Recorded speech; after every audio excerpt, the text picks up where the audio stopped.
আপনিও কি এই গরমের দিনে একটু শান্তি খুঁজছেন? তাহলে কলকাতার ব্যস্ততার মাঝেই আপনাকে এমন এক অসাধারণ শান্তির ঠিকানা বলবো, যেখানে গেলে আপনি এক অন্যরকম শান্তি পাবেন। ভাবুন তো, চারিপাশে গরমে হাঁসফাঁস করা শহর, আর আপনি ঢুকে পড়লেন একদম অন্য এক জগতে, যেখানে শুধু শীতল হাওয়া, মন্দিরের ঘন্টার মৃদু শব্দ আর ভক্তির আবহ। আজকের এই সামার ইভিনিং এ আমরা চলে এসেছি এই পবিত্র স্থানে, যেখানে মনটা যেন নিজে থেকে শান্ত হয়ে যায়। গেট দিয়ে ঢুকতেই চোখে পড়বে সুন্দর পরিষ্কার পরিবেশ, গাছপালায় ঘেরা এক প্রশান্ত প্রাঙ্গণ।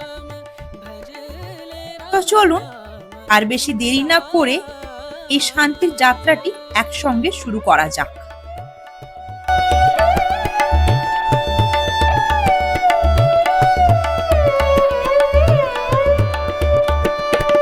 নমস্কার বন্ধুরা, আমি সঞ্চিতা, আর আজকের আমি তোমাদেরকে নিয়ে যাব এক আধ্যাত্মিক পরিবেশে, যেটির নাম হচ্ছে ওমকারনাথ মিশন।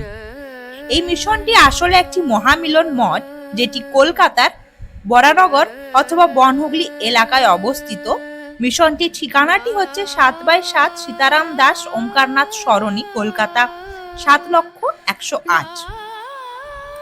এখানে পৌঁছাবার সব থেকে নিকটতম রেল স্টেশন অথবা মেট্রো স্টেশনটি হচ্ছে দক্ষিণেশ্বর।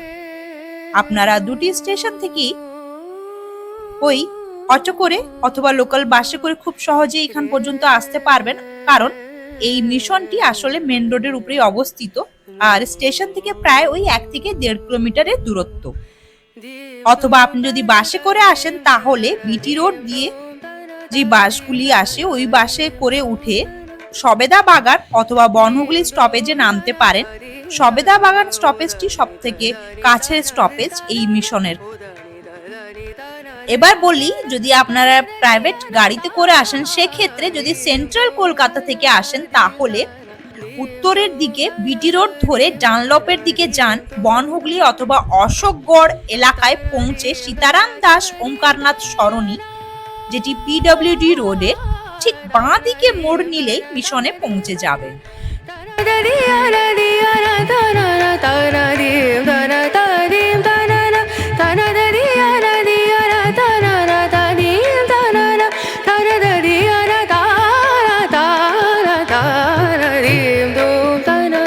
এবার এই মিশনের সময়সূচি সম্পর্কে একটু বলে রাখি।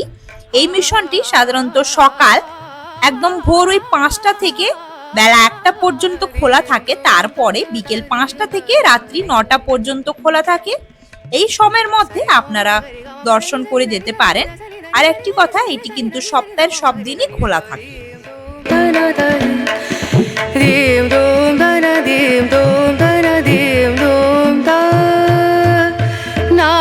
এবার বলি যে ওমকারনাথ মিশনটি আসলে কি। ওমকারনাথ মিশন হলো একটি আধ্যাত্মিক সংগঠন, যা প্রতিষ্ঠিত হয়েছে মহান সাধক সীতারাম দাস ওমকারনাথের আদর্শ ও শিক্ষার উপর ভিত্তি করে। এর মূল লক্ষ্য হলো মানুষকে আধ্যাত্মিক জীবনের পথে এগিয়ে নিয়ে যাওয়া, ভক্তি, নাম জপ এবং নিঃস্বার্থ সেবার মাধ্যমে। এখানে ধর্মের কোনো বিভাজন নেই, সবাইকে একসাথে নিয়ে চলার চেষ্টা করা হয়।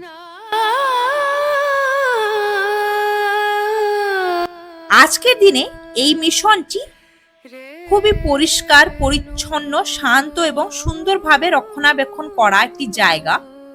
এখানে ঢুকলেই আপনি অনুভব করবেন শহরের কোলাহল থেকে সম্পূর্ণ আলাদা পরিবেশ, শান্ত নিরিবিলি প্রাঙ্গণ, ভক্তিমূলক আবহ রয়েছে এখানে। বিশেষ করে আপনি যদি সন্ধ্যার সময় এসে থাকেন, তাহলে এখানকার আরতি, নাম সংকীর্তন সব মিলিয়ে এক অন্যরকম অনুভূতি তৈরি হবে তখন।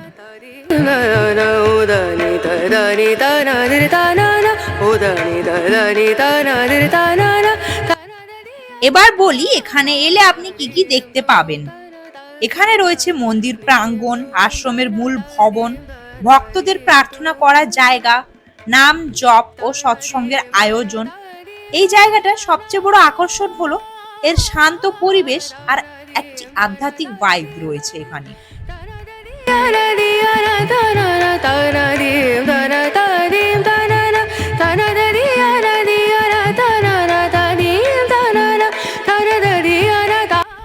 এবার বলে রাখি এখানে এলে আপনি কি কি করতে পারবেন। এখানে যে শুধুমাত্র দর্শন হয় এমনটা নয়, আপনারা চাইলে এখানে এসে অনেক কিছুই করতে পারেন, যেমন নাম জপ, ধ্যান, সন্ধ্যের আরতিতে অংশগ্রহণ করা, সৎসঙ্গ শুনতে পারবেন, কিছু সময় একা বসে শান্তি অনুভব করতে পারবেন। এই মিশনের মূল শিক্ষা হলো নাম জপ করলেই মন শান্ত হয় এবং জীবনে সুখ আসে।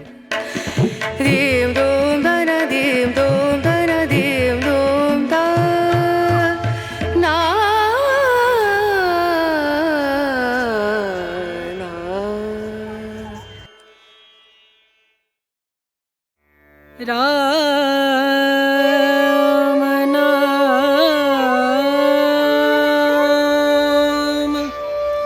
भजले राम नाम सुख धाम भजले राम नाम सुख धाम भज। এবার আসি এখানকার ইতিহাস সম্পর্কে। এই ওমকারনাথ মিশনের মূল প্রতিষ্ঠাতা হলেন সীতারাম দাস ওমকারনাথ। তিনি 1937 সালে জয়গুরু সম্প্রদায় প্রতিষ্ঠা করেন, যা পরে একটি বৃহৎ আধ্যাত্মিক আন্দোলনে পরিণত হয়। পরবর্তীতে এই সংগঠন আরো বিস্তৃত হয়, ওমকারনাথ মিশন নামে পরিচিত হয়। এই মিশনের মূল ভাবনা হলো সর্বধর্ম এক, ঈশ্বরের নাম জপ করাই মুক্তির পথ, আর মানব সেবাই হলো আসল ধর্ম। भजले राम नाम सुख धाम भजले राम नाम सुख। এবার বলে রাখি এখানে কিন্তু থাকা খাওয়ারও ব্যবস্থা রয়েছে। এখানে পরিবেশ খুবই শান্ত, পবিত্র, আধ্যাত্মিক, একদম আশ্রমের মতনই। এটা আশ্রমই বলতে পারো একদিক থেকে। এখানে তাই থাকাটা কিন্তু হোটেলের মতন মোটেই নয়। এখানে থাকতে গেলে আগে থেকে মিশনের সঙ্গে যোগাযোগ করতে হবে, থাকার জন্য অনুমতি নিতে হবে। আপনার থাকার উদ্দেশ্যটা কি সেটাও জানাতে হবে, যেমন দর্শন অথবা সাধনা। অনুমতি পেলেই তবেই এখানে থাকা যাবে। এবার এখানে আসার পর বা পৌঁছে গেলে একটি বৈধ আইডি প্রুফ সঙ্গে রাখতে হবে। আশ্রমের নিয়ম মেনে চলতে হবে, যেমন এখানে না হঠাৎ করে যে আপনি ভাবছেন যে আমি চলে যাব, থাকতে পারবো, এমনটা কিন্তু নয়। আগে থেকে এখানে অগ্রিম অধিকার নিতে হয় বা পারমিশন নিতে হয়। সাধারণত এটি দেয়া হয় ভক্তদের বা যারা সাধনা করতে ইচ্ছুক এমন ব্যক্তিদের। তাই এখানে আসবার আগে অবশ্যই যোগাযোগ করে আসবেন। আমি স্ক্রিনে আর ডেসক্রিপশন বক্সে যোগাযোগ নাম্বার আর ইমেল আইডিটি দিয়ে রাখলাম। থাকার সুবিধাটা কিন্তু খুবই সাধারণ ও সিম্পল রুম, খুব কম খরচে বা দান ভিত্তিকে নির্দিষ্ট নিয়ম মেনে এখানে থাকতে হয়। কিছু নিয়ম যেমন শান্ত পরিবেশ বজায় রাখা, প্রার্থনা বা সৎসঙ্গে অংশ নেওয়া, এইভাবে অনেক কটাই নিয়ম রয়েছে। তো সমস্ত নিয়ম মেনে কিন্তু এখানে থাকা যায়। এবার আসি ভোগ প্রসাদ সম্পর্কে। এখানে ভোগ কিন্তু সম্পূর্ণ সাত্বিক নিরামিষ খাবার, সেবার মনোভাব নিয়ে রান্না করা হয়। এখানে নির্দিষ্ট সময় থাকে, সাধারণত ওই দুপুরের সময়, মানে ভোগ আরতির পরে ওই বেলা 1টা থেকে ভোগ বিতরণ করা হয়। অনেক সময় এটি বিনামূল্যেও হয় অথবা দান ভিত্তিতে হয়। ভোগে সাধারণত খিচুড়ি অথবা ভাত, ডাল, সবজি, মাঝে মধ্যে মিষ্টিও থাকে।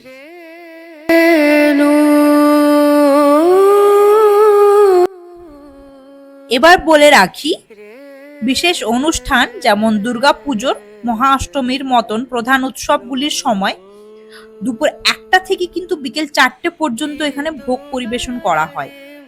তাহলে ওই সময় যদি আপনি এসে থাকেন তাহলে অনায়াসে এখানে ভোগ খেয়ে যেতে পারেন।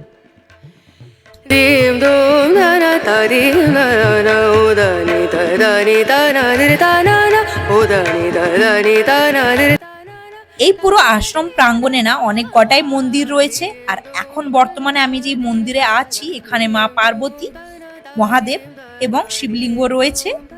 এছাড়াও এর আগে একটি মন্দির দেখিয়েছিলাম, ওখানে রাধা কৃষ্ণ ছিল।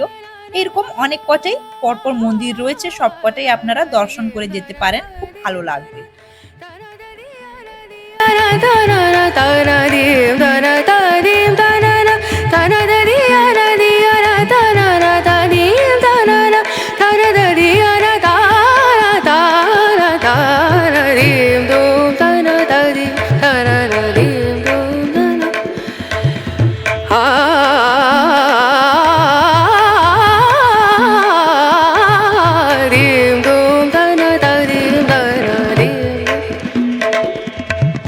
Sari ga ma ma ga re ga ma pa da ni sa ni da ni da ni da sa ni da ni sa ni ga re sa ni re sa ni da ni sa ni ga ma ga re sa ni re sa rim dum da na da rim dum da na dim dum da na dim dum da na na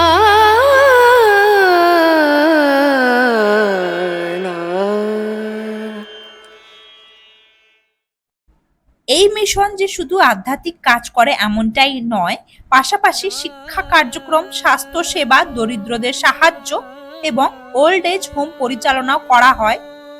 এছাড়াও সারা ভারত জুড়ে এর বহু আশ্রম রয়েছে। राम नाम सुख धाम भजले राम नाम এবার বলে রাখি আপনি কেনই বা এখানে আসবেন। যদি আপনি মানসিক শান্তি খুঁজছেন, শহরের ভিড় থেকে একটু দূরে থাকতে চাইছেন, অথবা আধ্যাত্মিক অনুভূতি পেতে চাইছেন, তাহলে এই জায়গাটি আপনার জন্য একদম পারফেক্ট। तेरा पूरन हो सब काम भजले राम नाम सुख धाम भजले তাহলে এই ছিল আজকের আমাদের ভিজিট ওমকারনাথ মিশনে। কলকাতার মধ্যে এমন একটা শান্ত জায়গা সত্যি মনকে ছুঁয়ে যায়। আপনি যদি এখনো এখানে না এসে থাকেন, তাহলে একবার অবশ্যই ঘুরে আসুন। পরের ভিডিওতে আবারও দেখা হবে নতুন কোনো জায়গা নিয়ে। ততদিন পর্যন্ত ভালো থাকুন, সুস্থ থাকুন, ঘুরতে থাকুন, নতুনকে আবিষ্কার করতে থাকুন। আজকের মতন আসি, টাটা। संत समागम